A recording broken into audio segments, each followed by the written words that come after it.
All right, today we're going to take a deep dive into the financial engine of one of the world's biggest militaries. We're talking about the Pakistan Military Accounts Department, or PMAD. Now, this is an organization that manages billions, and its role is absolutely critical to national security. I mean, just stop and think about that for a second. How in the world do you manage the finances for a military force that massive? You've got salaries, pensions, super complex equipment purchases, infrastructure projects. It's a monumental task. Well, the answer lies with the PMAD, and that's exactly what we're going to unpack today. So here's our game plan. First, we'll cover who these folks are. Then, we'll get into their pretty unique dual role. We'll also look at how the department is changing with the times. Go beyond just the numbers. And finally, wrap it all up with why this stuff really matters. Okay, first things first, let's get right into unpacking the PMAD. So, at its very core, the Pakistan Military Accounts Department is the financial heart of the country's entire defense force. Its mission is really threefold. First, to make all the payments to the armed forces. Second, to meticulously keep the books on all that spending. And third, to provide crucial financial advice to the defense top brass. Now here's where it gets really interesting. The PMAD has a pretty unique spot in the government structure. See, it doesn't report to just one ministry. On one hand, it's attached to the Ministry of Defense, but on the other hand, it's also a field office for the Controller General of Accounts, which puts it under the Ministry of Finance. It's kind of like having two bosses, which creates this really complex but important system of checks and balances. So, how does that dual structure actually work in the real world? Well, that brings us right to its core functions, paying and auditing. It's a two-sided coin. And the sheer scope of what they do is just massive. They're in charge of salaries and benefits for everyone, from the highest-ranking officers all the way to civilian staff. They audit and pay for military supplies and huge defense construction projects. They compile every single expenditure. They settle claims with national services like the railway. And this is the kicker, they also perform internal audits. So they are both the bookkeeper and the watchdog. You know, we can really boil this whole complex operation down into three main steps. Step 1 is payment processing, getting the money where it needs to go. Step 2 is account maintenance, which means carefully recording every single transaction. And step 3 is that constant cycle of internal auditing, checking and double-checking everything to make sure it's all above board. It's this continuous loop of paying, recording, and checking.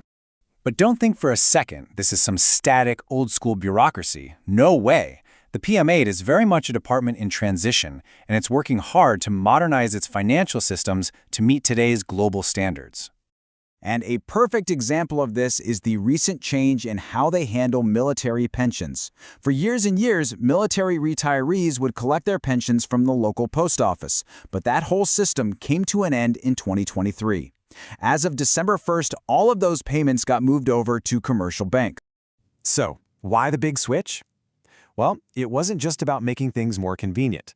The main driver was the need to meet the really strict requirements of the Financial Action Task Force, the FAF. The old post office system just couldn't be digitized to the level they needed, so moving to banks was a must-do for international financial compliance.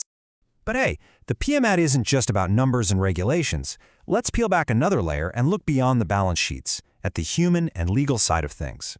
Like any major government body, its decisions can face legal challenges. There was a pretty notable case back in 2014 where the Sindh High Court actually suspended the transfer orders of a controller of naval accounts. It's a really clear reminder that their internal administrative moves aren't absolute. They can be challenged in court.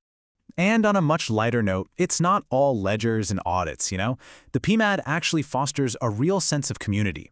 The department organizes events like an annual sports festival and even hosts cricket matches between its regional teams. It really shows you the human side of this huge financial machine. So, after all of that, what's the big takeaway here? Why does this department, the PMAD, actually matter in the grand scheme of things? Let's get right down to it. What is the bottom line? What's the most important thing to remember from all this? It really all comes down to these 4 key points. First, the PMAD is the absolute financial backbone of the entire defense system. Simple as that. Second, its work is what ensures accountability for enormous sums of public money. Third, as we saw with the pension system, its modernization is absolutely vital for meeting those international financial standards. And finally, never forget that unique dual role. It acts as both the paymaster and the internal watchdog. That is a truly critical job for national security and financial integrity.